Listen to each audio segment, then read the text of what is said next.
오늘은 전반기 마지막 시간이죠. 7번째. 이걸 보고 중간고사를 봅니다. 사실상 전반기의 내용은 거의 포마쉐 스파클링 빼고는 사실상 프랑스 특집이었다. 거의 그렇게 보시면 되고, 이제 후반기는 화이트하고 나서부터 이탈리아 특집이 시작이 됩니다. 그래서 제가 뭘 적어놨냐면, 여기 전 세계에서 얼마나 와인을 많이 만드는지 적어놨어요. 보면 되게 의아한 것들이 있어요. 뭐 중국? 우리 중국 와인 본 적 있어요? 없죠. 근데 생각보다 많이 만듭니다. 3탑은 확실해요. 3탑은 이탈리아, 프랑스, 스페인이고, 이게 뭐 스페인이 많을 때도 있고 프랑스가 많을 때도 있고, 뭐 해마다 좀 뒤집히는 추세인데, 신대륙과 구대륙의 차이가 뭘까요? 그냥 지리적인 거 말고. 근데 이제까지 먹어봤던 거 경험에 의해서 한번 생각해 볼 수가 있을까요? 구대륙과 신대륙의 차이? 근데 사실 이게 잘 와닿지 않을 수도 있고, 이게 신대륙은 되게 강했어요. 전반적으로 파워풀하고, 약간 강렬했어요. 그렇지.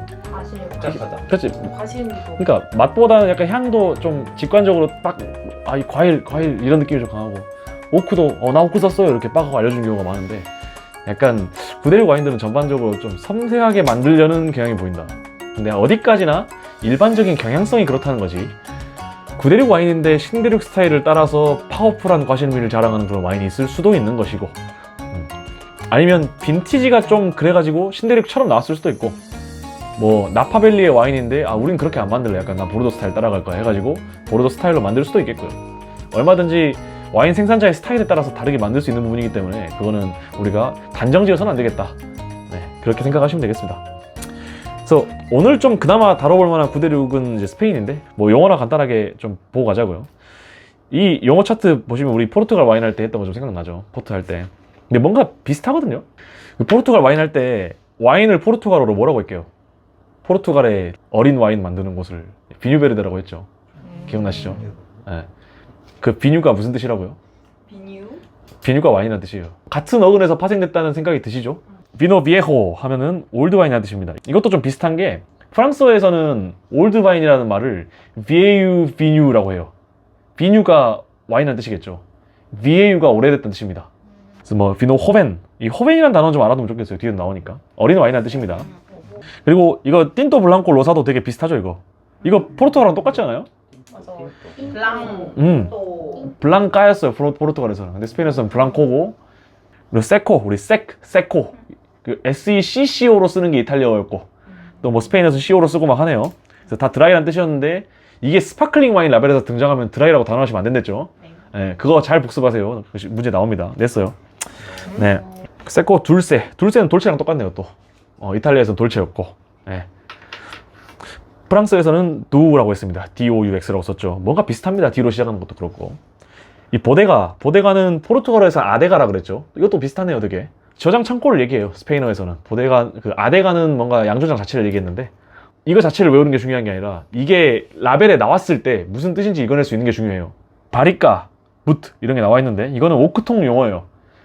바리까 하면은 이제 바리크라는 225리터 사이즈로 좀 고정된 와인이 있어요. 네, 스페인에서 이것만 쓰기 때문에 그냥 이렇게 언급을 해놨고요. 뒤에서 나온 얘기입니다, 이것도. 그리고 에스푸모소는 되게 스푸만떼 막 이런 단어랑 닮았죠. 스푸모 이렇게 쓰니까 스파클링 와인이라는 뜻입니다. 물론 스페인에 스파클링 와인 하면 뭐가 있죠?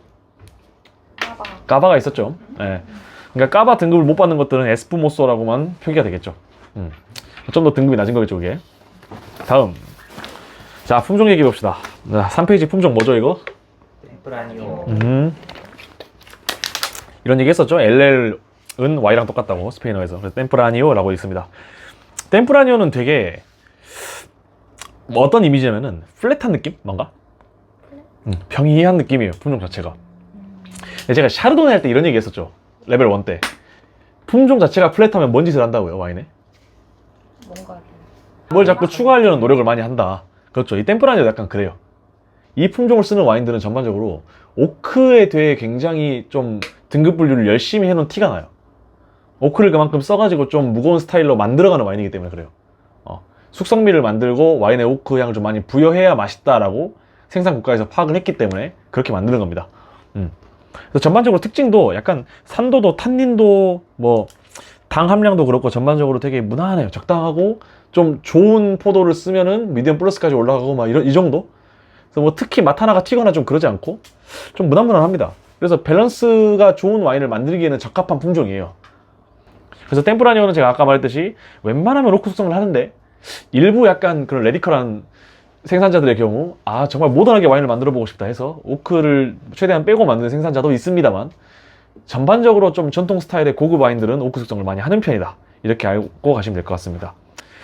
자, 우리가 또 9대6 하면은 이놈의 등급 체계를 빠뜨릴 수가 없어요. 이 PDO PGI 자체가 애초에 EU에서 발효를 한 겁니다. PDO PGI에서 P가 무슨 뜻이었죠? 뭐 까먹을 수도 있습니다만. 프로텍트. 프로텍트다. 그래서 프로테제 이런 식으로 바뀌거나 프로텍티드란 뜻이었어요, 원래 P가. 그러니까 뭘 보호한다고요? 원산지 어떤 뭐 저작권 약간 이런 거랑 비슷합니다. 그 이름을 보호해주겠다는 뜻이에요. 스페인 등급은 보시면은 6개로 나와 있는데 사실 좀 쓸데없이 복잡해요.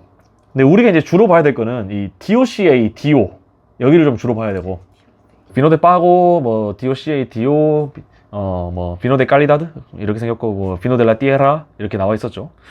이 티에라 이 단어가 뭔 뜻일까요, 이거? 티에라. 힌트. 단어가 비슷하지 않아, 뭔가? 어떤 티아라.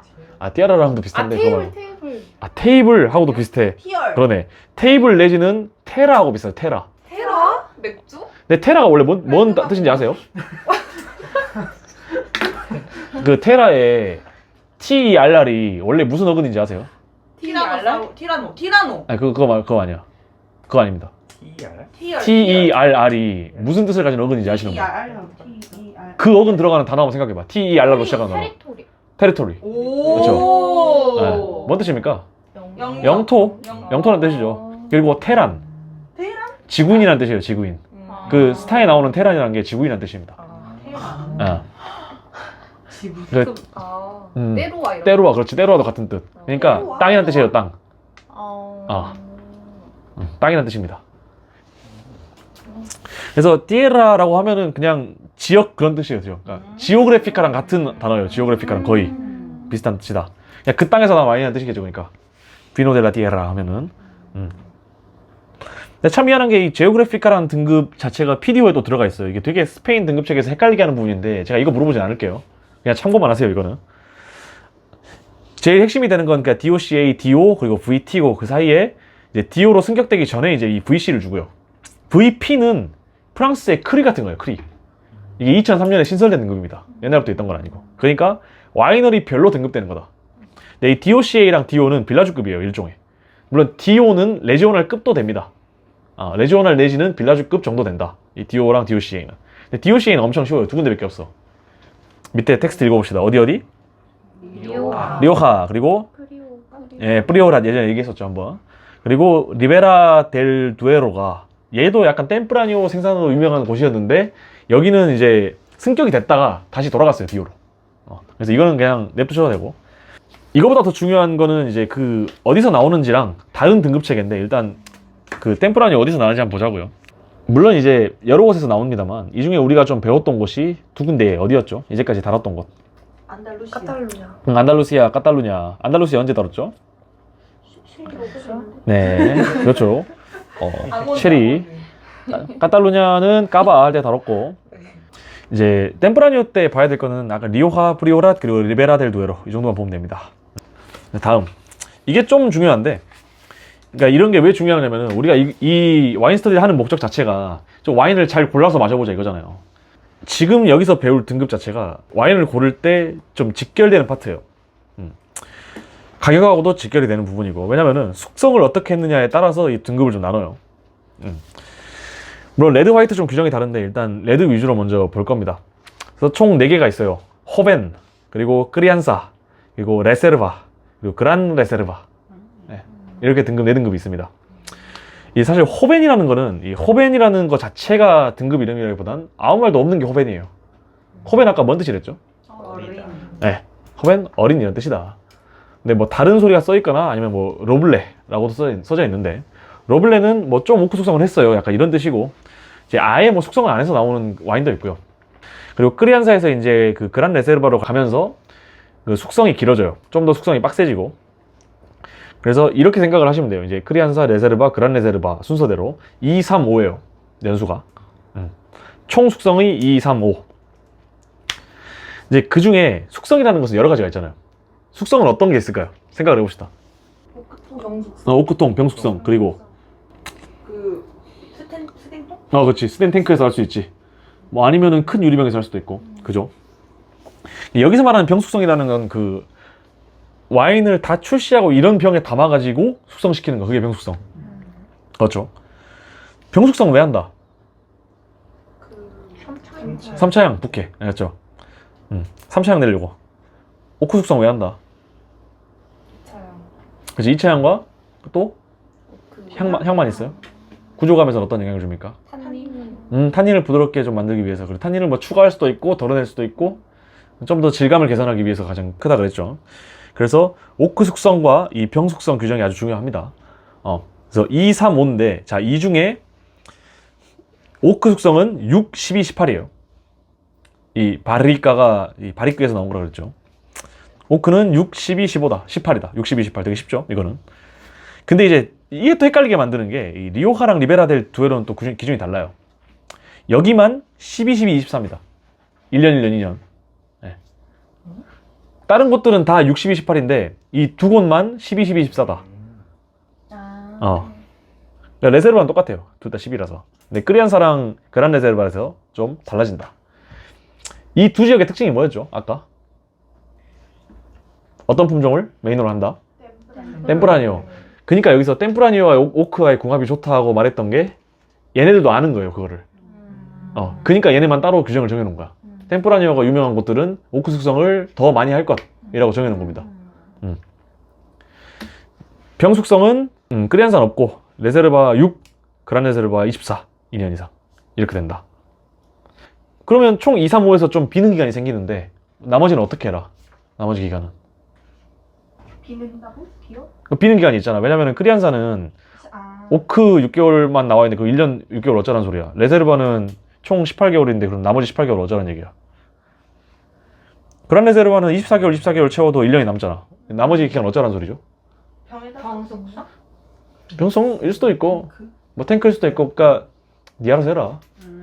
네가 오크 숙성에서 4년 하고 싶으면 4년 하든가 병 숙성을 4년 하고 싶으면 하든가. 근데 이건 안 된다. 그란 레세르바 받고 싶으면은 네가 병 숙성을 5년을 해도 오크 숙성이 1년이면 안 된다. 최저는 다 맞추고 더 하고 싶으면 네 맘대로 해라, 이런 뜻입니다. 뭐 스탱에서 하든 오크에서 하든 네 알아서 해라. 네. 이런 뜻입니다. 자, 여기서 볼게. 자, 크리안사로 왔으면 일단 오크 향을 어느 정도 기대할 수 있겠죠. 레세르바부터는 슬슬 약간 부캐도 기대할 수 있겠죠. 출시가 바로 됐더라도. 근데 뭐 그래 강하지 않을 거예요. 6개월 정도밖에 안 되니까. 그란 레세르바는 확실히 좀 복합적인 풍미가 날 것이다 라고 기대를 할 수 있는 겁니다, 기본적으로. 자, 이 정도가 좀 템프라니오에 대한 얘기, 그리고 등급 체계에 대한 얘기였고, 이 마지막 등급 체계는 좀 중요합니다. 이건 좀 알아두셨으면 좋겠고, 기간까지. 네. 다음 품종 이름 읽어봅시다. 프리미티보 신판델. 이름이 너무 비슷하지 않죠? 그르나슈 가르나처럼 비슷했는데, 시라 슈라즈는 비슷했는데, 무흐베드 그리고 모나스트렐 마타하로는 비슷했는데 이거는 정말 안 비슷하네요. 이제 프리미티보는 이탈리아에서, 신판델은 다른 나라에서 부르는 이름입니다. 주로 미국에서 신판델이. 그래서 이 품종의 특징은 기본적으로 되게 뜨끈한 곳을 좋아하는 스타일입니다, 얘는. 그래서 좀 당도 되게 많이 나오고, 산도 없는 편은 아닌데, 근데 포도가 잘 익으면 산이 어떻게 된다? 감소. 줄어든다. 그러다 보니까 정작 출시된 와인에서는 산도가 그렇게 높지 않은 경우가 많다. 탄닌도 무난한 편. 근데 약간 이 진판델은 되게 비옥한 토양에 많이 심어져 있는데, 좀 옛날부터 잘 자라다 보니까 막 심어서 그런가 완숙도가 균일하게 잘 안 나오는 포도였어요. 그래서 그걸 잘 좀 걸러내야 된다. 이제 그러다 보니 더 좀 잘 익은 포도만 잘 그 와인으로 출시가 되는 경향이 있어요, 고급일수록. 그래서 웬만하면 오크 숙성을 하고요. 근데 레드가 아닌 진판델도 먹어봤죠. 우리 화이트 진판델 먹어봤죠, 예전에. 다 이제 캘리포니아에서 나오고요. 로제로 만드는데 오크 숙성을 막 많이 하고 그러지 않겠죠. 네, 레드일 때만 오크 숙성을 주로 한다. 이렇게 알아두시면 좋을 것 같습니다. 뒷장. 자, 지역 한번 봅시다. 이거 원산은 이탈리아랬죠. 그 남동 이탈리아인데, 그 어디냐면은 이 부츠 모양의 힐컵 위치했어요. 이 뒤꿈치 쪽. 거기가 풀리아 지방이고, 이탈리아 남동 쪽에. 그 풀리아에 이제 프리미티보를 제일 많이 생산하는 곳은 이 프리미티보 디 만두리아. 예, 만두리아를 보시면 됩니다. 마음에 들어. 이 굵은 글씨에 있어, 굵은 글씨에. 그래서 거진 우리가 마실 수 있는 프리미티보가 거의 프리미티보 디 만두리아라는 이름으로 나오니까 알아두시면 좋을 것 같고요. 그래서 이 프리미티보 진판대 자체가 좀 가성비형이라는 이미지가 있어요. 저렴한데 파워풀해가지고 좀 마시기 좋은 그런 와인들이 많아요. 네. 이 풀리아 같은 경우에는 또 뭐 이탈리아 전역에서 제일 유명한 품종 산조베세도 많이 재배를 하고요. 그리고 뭐 거의 이름 들을 일이 없는 뭐 네그로 아마로, 최근에 뭐 한번 좀 화제가 됐었던 수수마니엘로, 뭐 이런 품종들도 재배를 합니다만, 뭐 여기서 크게 다룰 건 아니고 산조베세는 어차피 뒤에서 다룰 거니까 일단은 여기서 프리미티보를 많이 재배를 하는 곳이다 라고 풀리아 이름 알아두시면 좋을 것 같습니다. 자, 다음 장 캘리포니아 얘기 나왔죠. 캘리포니아 전반적으로 이 진판대를 굉장히 많이 만들어요. 뭐 캘리포니아 하면 좀 따뜻한 그런 이미지가 있죠. 근데 여기서 좀 레드 스타일로 안 만들고 단기침용, 그러니까 껍질 담갔다가 빼는 거 말하는 거예요. 메서레이션, 쇼터 메서레이션. 그리고 효모를 일찍 제거하면 어떻게 된다? 와인이 발효를 하고 있는데 그 발효를 끝내버리면 어떻게 된다고요? 맞아, 당이 남는다. 그렇게 해서 만든 로제 와인, 화이트 진판델도 만든다. 거진 다 알겠죠? 화이트 진판델이 써져 있으면. 다음 장 말백. 이 말백을 어디서 얘기했었죠, 우리? 지금 10페이지, 10페이지, 보르도 때 10페이지 딱 읽으면 컨닝을 할 수 있어. 10페이지에서 들어오는 그 키워드 하나만 찾아봐요. 내가 뭘 읽으라고 얘기를 한 걸까? 피라진? 피라진, 그렇지. 이거 어디서 나는 그 특징이었다. 보르도 원산 품종에서 나는 특징이었다. 그래서 굉장히 보면은 캡소비뇽하고 좀 비슷한 느낌이기도 하면서 근데 좀 산은 좀 적게 나오는 편. 왜냐면 까베네 소비뇽이 고급 취급받는 이유가 뭐라고? 저장이 잘 된다 그랬잖아. 그게 뭐 때문이라고? 탄닌. 탄닌도 좋은데 산도도 같이 높다 그랬잖아요. 자, 우리 장기 숙성할 때 필요한 요소를 봅시다. 탄닌, 산도, 알코올, 당도. 그렇죠. 그리고 하나 더 있어요. 맛적인 요소 말고 풍미가 어때야 된다고요? 풍미가? 그냥 단순하게 생각, 단순하게. 복잡한 것도 좋고, 그리고 강렬해야 되죠. 일단은 전반적으로 강한 것들이 오래 숙성이 되잖아요. 그때 우리 그 빨간 표 기억나니까? 우리 그 예전에 그 바른고기에서 했을 때 그때 막 그 연수했었죠. 근데 과실매가 약간 농축돼 있는 게 더 오래 장기 숙성에 적합하다 이런 얘기를 했었습니다. 그래서 산과 탄닌이 같이 높으면 좋은데 얘는 좀 그 점에서는 좀 아쉽다. 그래서 말백도 좀 그런 애들하고 비슷하게 검은 과일을 플러스 좀 피라진 향도 같이 나는 편이고, 물론 까베르네 붙은 것보다는 좀 덜합니다만 이것도 납니다. 그래서 그런 스파이시한 느낌도 있어요. 뭐 전반적으로 오크를 좀 많이 쓰는 편이기 때문에 오크에서 나오는 것도 있고, 얘는 좀 그런 동물성 풍미가 나는 경우가 많아요. 우리 예전에 먹었던 이스카이처럼 그런 느낌으로 발전하는 경향이 있습니다. 따뜻한 기후 좋아하고요. 아르헨티나 좀 전반적으로 따뜻한 곳이죠. 남미니까. 다음 장 아르헨티나로 갑시다. 아르헨티나 딱 한 곳만 봅시다. 멘도사만 봅시다. 멘도사. 좀 특징이 저번에 사실 그 까사드 멘도사 거기 가가지고 시음했을 때도 제가 많이 느꼈던 건데 오크 향이 빡센 게 많아요. 되게 아르헨티나 특징이 좀 그런 것 같아요. 그러니까 일부러 좀 새오크를 많이 쓰는 경향이 있어요. 버진 오크 새오크라 그랬죠. 그래서 굉장히 스파이스 그런 계통 향이 좀 많이 나고, 뭐 말백 캡 뭐 이런 조합도 많이 쓰고요. 뭐 이스카이는 말백 까베네 프랑 조합도 있어요. 뭐 말백 메를로도 나오고 말백 자체로도 나오고, 아니면 까베네 소비뇽 100%도 와인도 나오고요. 뭐 여러 가지 블렌딩을 많이 사용을 합니다. 그리고 마지막 품종 맞죠? 피노타주. 자, 피노타주 뭐랑 뭐의 교배종? 피노누아랑 생소의 교배종입니다. 자, 근데 사실 이거의 핵심은 제가 이 피노누아랑 생소를 외우라는 게 핵심이 아니라, 생소도 어마어마하게 가벼운 품종이에요. 피노누아도 약간 레드치고 여리여리하고 가볍고 섬세하고 우아한 품종이었다. 그런데 교배를 해놨더니 밑에 프로파일 봐봐요. 풀바디. 어우, what the fuck. 이게 열성인자란 말인가. 진짜 희한해요, 진짜. 교배를 해놨더니 전혀 다른 품종이 나와버렸다. 근데 기본적으로 원래 산이 적은 품종은 아니었어요, 얘는. 근데 남아공이 아프리카다 보니까 아무래도 좀 따뜻하고 그래서 잘 익는 경향이 있습니다. 그래서 굉장히 익은 과일, 그리고 남아공도 좀 오크를 적극적으로 쓰는 편이라서, 오크를 잘 태워서 쓰는 편이라서, 그러다 보니까 로스티드 계열 향미가 많이 나죠. 커피, 초콜릿 이런 거, 그리고 스모키한 느낌. 우리 또 예전에 봤던 그림 한 번 더 봅시다. 이거 봤었죠? 이 그림 많이. 13페이지. 그때 뭐 스텔렌보시 얘기도 했고, 그 케이프 블렌드 얘기도 다 했습니다. 다 했던 얘기죠. 기억나시죠? 안 나면 말고요. 이거 보르도에서 거의 그대로 써져 있습니다. 이거. 예. 그때 뭐 심지어 케이프타운이 뭐 남아공에 입법 수도라더니 막 이런 소리까지 했어요. 그때. 예. 그런 샤디감 소리까지 했는데, 여기서 참고해야 될 건 아무튼 스텔렌보시라는 이 남아공에서 제일 알아주는 지역의 이름 하나 알아놓으시고 케이프타운에서 와인 많이 만든다 알아두시고 케이프 블렌드는 뭐랑 뭐의 브랜딩이다. 피노타주와 뭐의 조합? 보르도. 그렇죠. 피노타주 플러스 보르도 품종의 조합. 그게 케이프 블렌드다. 라벨에 그냥 케이프 블렌드 써져 있으면은 알아야 된다는 거예요. 뒤에 안 적어놔도. 네. 왠지 나올 거. 우리 그러려고 배우는 겁니다. 끝인가요? 끝. 여기까지.